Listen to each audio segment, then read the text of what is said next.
Okay, part 2. It's now 11:21 a.m. and it's still the 4th of October 2012. Blah, blah, blah, blah, blah. Anyway, yeah, it looks like I'm not wearing a shirt. This is perverse. I'm wearing a tank top, everybody. So, for all the YouTube censors, I am wearing a shirt. Freaks. Anyway, so, where did I leave off? So basically, I get off the phone, and his wife says, "Get in the fucking van," and I'm like, "Okay, crazy bitch." So I go and I love my new ringtone.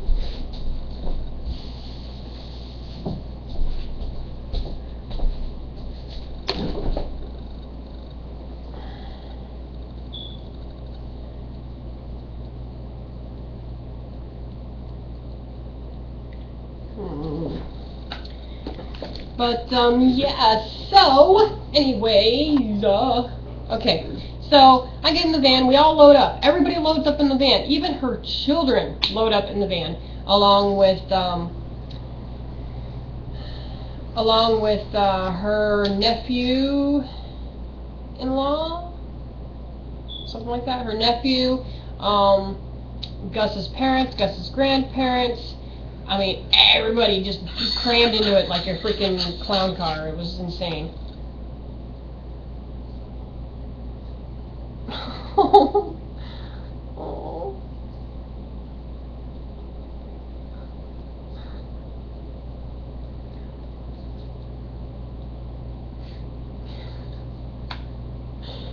Oh man, DMV sucks.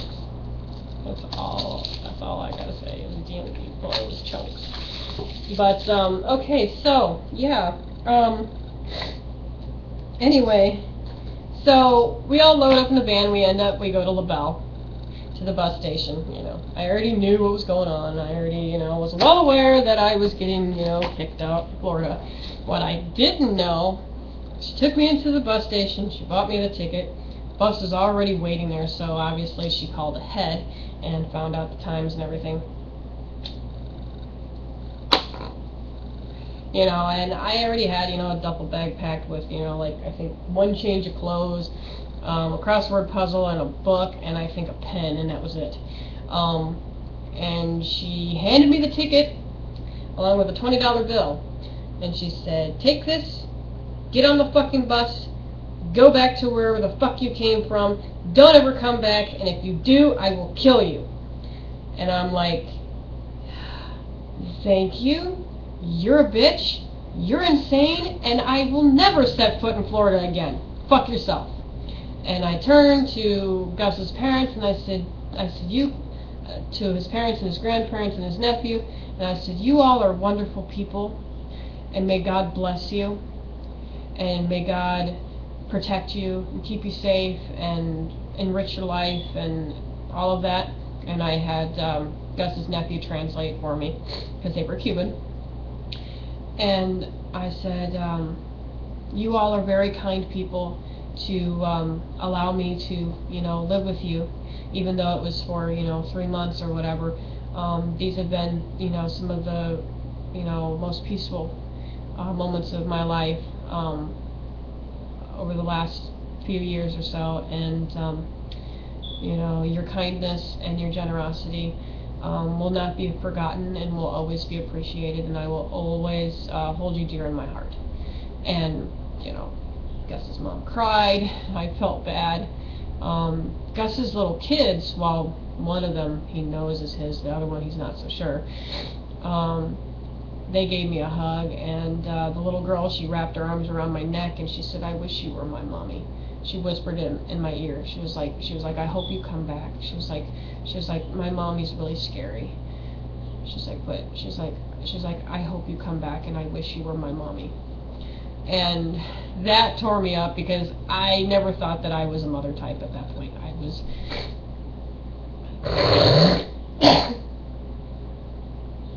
I was 21, almost 22 at that point. Didn't think I'd ever be a mom. But it teared me up because I was like, obviously her mother is, very psychotic! And, you know, this little girl who barely knew me just absolutely loved me, you know? And she didn't care that I was a white girl, that I was a white woman. It didn't matter to her. And it didn't matter to me at all that she was Cuban, you know, and I don't know. I just get emotional about it when I think about it, so I don't usually think about it too much, you know. And then Gus's son, a little Agustino, he gave me a hug, and he was like, "You're a nice lady," and that's all he said. But his eyes kind of said more, you know. So, you know, and I told him, I said, well, you know, this is goodbye, you know, da-da-da, and, you know, his wife's all like, yeah, good riddance, bitch, and I'm like, okay, you know, I got on the bus, and my happy ass ended up in Cleveland 4 days later, and, that was interesting, because my dad called me a cab for me, since by that time I was already out of money. $20 doesn't go very far. And I didn't really buy a whole lot of food. I bought mostly cigarettes because I was so on edge. Because when I'm on the bus, I don't fucking sleep at all. I mean, I might doze a little bit, but I'll have like one eye cracked open slightly. A little trick that I learned in job court so that I could sleep and look like I was doing classwork at the same time. When Gus got out of prison, he called me, found my dad's number, and he was like, hey, you know, how's it going, baby? And I was like, don't you dare call me that, dude. You can't call me that. And he was like, why not? I was like, because I'm not your baby anymore. I was like, so you can't call me that. He was like, well, I got out of the penitentiary. He's like, they released me, you know, time served, etc., etc. He's like, I'm not allowed to drive a truck anymore, blah, blah, blah. And I was like, well, duh, dumbass, now it's on your permanent record, whatever the fuck you did. He was like, well, I was innocent. I'm like, yeah, they all say they're innocent, whatever. And, so, I think it was like mail theft and fraud, you know, something not really a big deal, but still, it's like, what the fuck, you know, you wanted me to marry your ass, and you were still already technically married, for one thing, and for two, you lied about so much shit, like, you tried to tell me that his mother was actually his stepmother. That went over real well when I asked her about it, and she was like, no, I was in labor for 2 days with him, he's mine. I was like, yeah, I bet he is, after 2 days, yeah, he is yours, signed, sealed, delivered, Jesus Christ. Because he was born in Cuba, where I guess, you know, labor can last for weeks, I guess, I don't know. But, wonderful family, just wonderful. His wife is a real cunt, but, you know, the rest of the family I absolutely adored. So I was more heartbroken that I was going to be leaving that family than I was breaking up with Gus. Anyway. And so I told Gus, I said, you know, I said, I'm not your baby anymore. And he's like, well, I still want to come up and see you. I said, no, you can't. And he's like, well, I know where you live. I said, big whoop you fucking do. I was like, leave me alone. I was like, I don't know what you're involved in. I have this feeling that you're involved in possibly the cartel, because mail theft and fraud sounds a bit like you were tampering with your transport. And yeah, so don't lose my father's number. Forget you ever knew me. You know, send my love to your family, because I feel really bad for them that you're dragging them through this shit, because they put their fucking farm on the papers for his bail. Yeah, I thought it was screwed up too. I was like, wow, you know, I know you guys love your son, but damn, you know, if he tries to skip town, you guys are screwed. And I told him, I was like, you better not fucking skip town on your family, because if they lose that farm, then they're homeless and you're a prick. You know, and, but, you know, so anyway, I told him, I said, you know, I said, lose this number, forget you knew me, send my love to your family, but don't ever contact me again. And he was like, why? I said, because I found somebody else. And I was lying through my teeth. But, he was like, you found somebody else already? And I'm like, yeah, and he's a better man than you because of this and that and da-da-da-da. And he was like, oh yeah, who's this? And I was like, I don't know. You don't know him. And he was like, well, I don't have to know him. And I said, well, good. I said, because he's really tall, he's blonde, he's got blue eyes, he's a white boy. He's something that you're not, because you're a liar and you're a this and you're a that. And I was going off on him. And eventually I just hung up on him because he wasn't listening to what I was saying, because I was like, look, why don't you fucking tell me the truth now? Not that it fucking matters, but just for closure's sake, just tell me who the fuck you are. Who is Gus? And he couldn't answer, so I was like, well, fuck you then, and I hung up on him, and he tried calling me back, and I didn't answer the phone, and that was the last I heard from him. Thank God. Well, he ended up trying to still. He ended up trying to find me, trying to keep tabs on me and shit like that. And it's kind of weird because not long after that whole conversation with him went down was when I met Chuck. And Chuck, at that time, had blonde hair, blue eyes, and he's 6'4".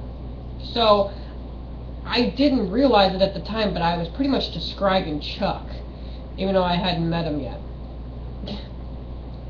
Weird. Anyway, so then, I met Chuck and that whole fucking thing. I have, I think 7 or 8 vlogs of how I met him. God. And, now I have, 2 gorgeous, wonderful, insane, drive me crazy, but I love them to pieces children. They keep me sane and drive me nuts at the same time, and I never thought that motherhood could be a blessing and a pain in the ass, but it's one of those where it's like, you know what, I can't imagine my life any other way, because those 2 children have taught me more about life than any book, any class, any shrink, anybody. And they blow my mind with their intelligence sometimes. Katie was telling me yesterday about, she said that